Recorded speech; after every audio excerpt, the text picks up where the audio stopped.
Lahore high court के जज justice Shahid करीम ने हिदायत की है कि लाहौर में पार्किंग की जगह नहीं, लाखों मोटरसाइकिलें मजीद शामिल हो रही हैं। तलबा को मोटरसाइकिलें नहीं बसें देने की ज़रूरत है। अगर पॉलिसी में शामिल करनी है तो उन्हें इलेक्ट्रॉनिक मोटरसाइकिलें दे दें। लाहौर हाईकोर्ट में तलबा को मोटरसाइकिलें तकसीम करने के केस की समाअत हुई। जस्टिस शाहिद करीम ने केस की समाअत की deputy attorney general Asad Ali Bajwa, advocate general Khalid Ishaq, secretary transport doctor Ahmed Javed Qazi अदालत पेश हुए।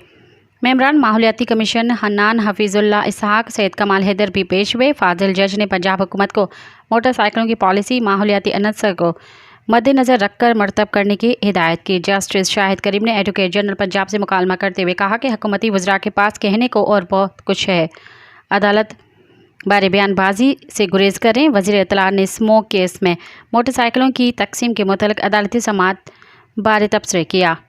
उनके बारे में कहा कि उन्हें कोई आइडिया नहीं है कि वो क्या कह रही हैं, उनको सिर्फ ये कहें कि वो अदालत के बारे में कोई तबसरा न करें। मज़ीद ख़बरन ऐं तफ़सीलात लाइ विज़िट कयो असांजी वेबसाइट www.awamiNewsHD.com ऐं ॾिसंदा रहो अवामी न्यूज़ HD।